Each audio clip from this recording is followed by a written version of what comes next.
I'm LILA, a 35-year-old office manager from a small Ohio town where cornfields stretch endlessly and everyone knows your name. My life once felt like a comforting, steady rhythm. Work, home, love, until it all fell apart. Now I live with my mom in a peaceful condo that feels like a safe haven. But getting here was a journey of heartbreak, betrayal, and rediscovering myself. Let me take you back to the life I built with my husband, Henry, and how it started to unravel.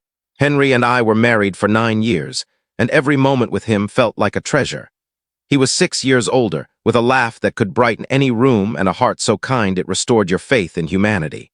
We met at a friend's barbecue when he accidentally spilled ketchup on my favorite sundress, then spent the evening apologizing with that shy smile.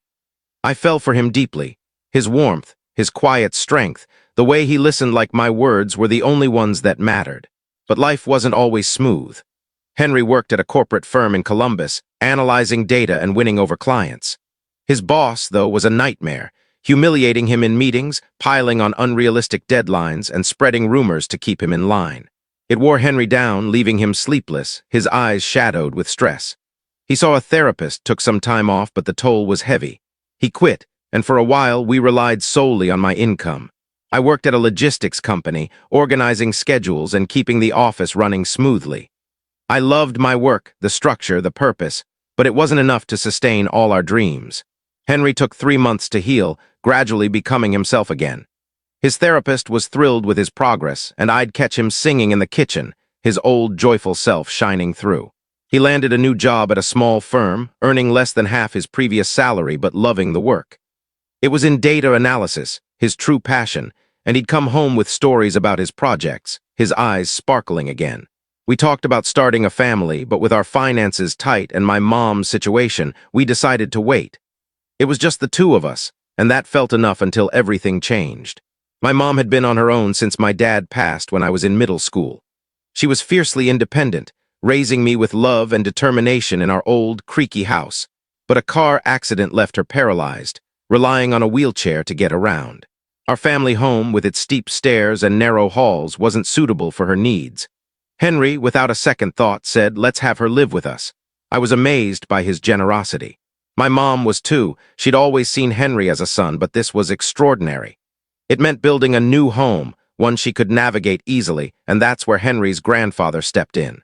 Henry's grandfather was a farmer, a man of few words but immense kindness. He cherished Henry, seeing the goodness in him that his own family often ignored. When he fell ill, he began distributing his assets and gifted us a stunning plot of land just outside town, a short drive from Henry's parents' place. It felt like a miracle, a wide-open piece of land where we could create our future. But with Henry's new job and our limited budget, securing a mortgage was tough. Banks were skeptical because Henry's employment history was short, but we didn't give up. After months of rejections, we found a lender willing to take a chance.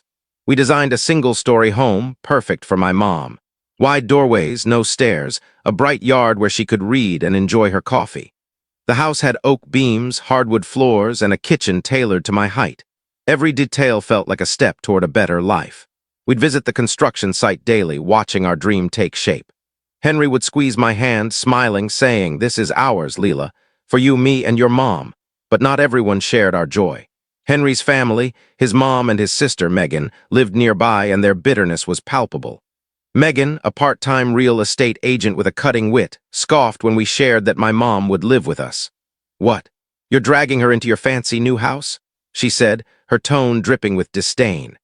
Henry's mom was worse, muttering that marrying someone like me, from a humble background, would only cause trouble. Henry shrugged it off, saying his family taught him how not to act. He believed his grandfather gave us the land to build something meaningful, something enduring. I held onto that hope, but I sensed trouble brewing. The day we moved into our new home was meant to be a celebration. The air smelled of fresh paint and pine, and my mom's face glowed as she wheeled into her spacious room, sunlight streaming through the windows. Henry and I had spent weeks perfecting everything: slippers by the door, a ramp to the yard, a kitchenette in my mom's space so she could feel independent. We invited Henry's mom and Megan's family over, hoping to share our happiness. I should have known better. Megan and her husband arrived late, offering no apology, tracking dirt across my spotless floors. Henry's mom barely acknowledged me, her lips pursed as she inspected the house. Nice place, Megan said with a smirk. Kinda smells like Grandpa's old shed, though. No need for air fresheners, right? She ignored the slippers I offered, chuckling when I suggested they'd keep the floors clean. Oh, Lila, chill out. You can clean later. Her husband followed her lead, tromping around like they owned the place. I held my tongue, trying to keep things civil, but my stomach twisted. Then Henry's mom zeroed in on my mom's room. It was like a separate apartment, bright and open, with its own sink and counter for her tea kettle. I'd take this room, she said sharply. Why's she getting the best space? My mom, who'd been quietly sipping tea, froze. Before I could respond, Henry's mom turned to her and said, Bet you're thrilled about that accident, huh? Got you out of that rundown house and into this mansion. Talk about a lucky break. The words hit like a punch. My mom's face fell, her hands trembling in her lap. Rage surged inside me, hot and fierce, but Henry spoke first. What the hell did you just say? He demanded, stepping between his mom and mine. His voice was calm but firm, his eyes blazing. You don't get to talk like that, not in our home, not ever. Apologize now. Megan rolled her eyes, flipping her hair. Wow, Henry, way to make us feel welcome. You build a house and think you're royalty. This is Grandpa's land, you know, it's basically ours too. Her husband nodded, smirking like it was a game. Henry's mom piled on, pointing at me. You're the problem, Lila, always have been. My son stuck caring for your disabled mom because of you. You're a burden. I was trembling, tears stinging my eyes, but Henry stood firm. Enough, he said, his voice like iron. You insulted my wife and her mom in our home. You call her accident lucky? You call Lila a burden? You're the ones who should be ashamed. Get out. The room went quiet. Megan and her mom glared, their faces twisted with anger, but my mom spoke, her voice soft but steady. It's okay, Henry. I am here because of the accident, and this house is beautiful. Thank you for your generosity. Her words broke my heart. She was trying to diffuse the tension, taking the blame to keep peace. Henry shook his head, his jaw tight. No, Mom, you don't owe them anything. I'm sorry you had to hear that. Megan and her mom stormed out, shooting me hateful looks as they left. My mom teared up, apologizing for ruining the day, but Henry knelt beside her, holding her hand. Your family, he said. This is your home, too. That night I lay awake, Henry's arm around me, feeling grateful for him but sick with worry. His family lived just down the road, and I knew their cruelty wasn't over. Life settled into a calm routine after the move-in. My mom began smiling more, tending to her small herb garden in the yard. Henry and I found our rhythm, stealing moments to dance in the kitchen or plan cozy movie nights. But one afternoon, while I was at work sorting delivery schedules, my phone rang. It was my mom, her voice shaking. Lila, it's Henry. He collapsed at work. You need to get to the hospital. My heart stopped. I grabbed my keys, told my boss I had to leave, and raced to the hospital, clinging to the hope that Henry would be fine, joking like always. When I arrived, the sight of him, tubes in his arms, machines beeping, shattered me. The doctor's words blurred together. Brain tumor, critical condition, might not wake up. I sat by his bed, holding his hand, begging him to open his eyes. We were supposed to watch a silly rom-com that weekend. How could this be real? Despite my prayers, Henry passed away that night. I couldn't even cry at first, just sat there, numb, like the world had lost all meaning. Then Megan and her mom showed up. I don't know who called them, but their presence turned the air toxic. Megan's eyes were icy, her voice sharp. What did you do to him, Lila? Poison him for the insurance money. Her mom nodded, her face twisted with disdain. Bad things always follow you. You're a curse. Their words cut deeper than I thought possible, but I was too broken to fight back. My mom arrived, wheeled in by a care driver, and when she saw Henry, she broke down. Her sobs triggered mine, and we held each other, crying for the man who'd been our anchor. Henry's mom scoffed. Save the crocodile tears. You changed him, Lila, made him turn against us. We're done with you. They left without another word, refusing to help with the funeral. The funeral director stepped in, guiding us through the arrangements, but when I shared the details with Henry's mom, she laughed coldly. We're not coming. He chose you and your mom over us. Megan didn't attend either. At the funeral, Henry's coworkers and friends filled the room, sharing stories of his kindness and humor. Their tears showed how much he was loved, breaking my heart again. But his family's absence? It was a final betrayal, proof of their true character. I stood by his casket, whispering promises to keep his memory alive, even as his loss crushed me. Coming home from Henry's funeral felt like stepping into a haze. My mom and I were exhausted, our eyes swollen from tears, our hearts heavy with grief. As we pulled into the driveway, I noticed a light glowing inside the house. Did we leave that on? I asked, frowning. My mom shook her head, puzzled. I thought we turned everything off. I dismissed it. Grief clouds your memory, right? But when I unlocked the door, the sound of the TV blaring stopped me in my tracks. My mom grabbed my arm, her voice unsteady. "Lila, what's happening?" We stepped inside and my heart sank. The living room was unrecognizable. Our beloved couch, the coffee table Henry and I chose, gone. In their place were cheap, mismatched chairs and boxes piled everywhere. Megan and her husband sat on one of the chairs, eating takeout like they belonged there. I froze, my voice barely audible. "What are you doing here?" Megan looked up, smirking. "Oh, Lila, you're back. Don't just walk in like that. This is our house now. We sold your stuff, so you should probably go." My mom gasped, her hands clutching her wheelchair. I felt like I'd been hit. "Sold our stuff? What are you talking about?" Megan shrugged, nonchalant. "A resale company came by, got a decent price for your furniture. Nice taste, by the way, we bought new stuff. Nobody wants things a dead person touched. Bad vibes, you know." Her husband nodded, barely glancing up from his phone. My mom's face flushed, her voice trembling with anger, but she was too stunned to speak. I was shaking, torn between grief and rage. Those were our things, chosen with love, filled with memories of Henry. How could they do this? I demanded to know where our belongings were. Megan waved a hand toward some boxes in the corner, packed up what was left. "You don't have much, huh? Minimalists or just broke?" Her laugh grated like sandpaper. I called the resale company right then, my hands trembling as I explained. They were shocked, promising to treat the items as stolen and return them. But standing in my own home, surrounded by strangers' furniture, I felt violated. This was the house Henry built for us, for my mom. Now it was tainted.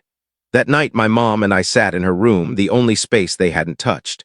She looked at me, her eyes weary but fierce. What would Henry say, Lila, if he saw this? I closed my eyes, picturing his face.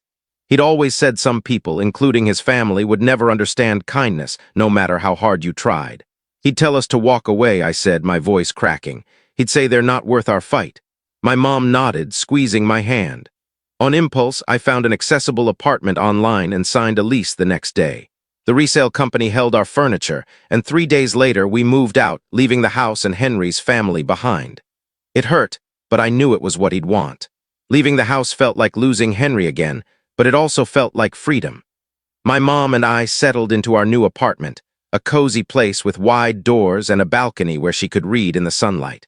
Henry had taken out several life insurance policies, always joking, "When I'm gone, you and your mom will be set."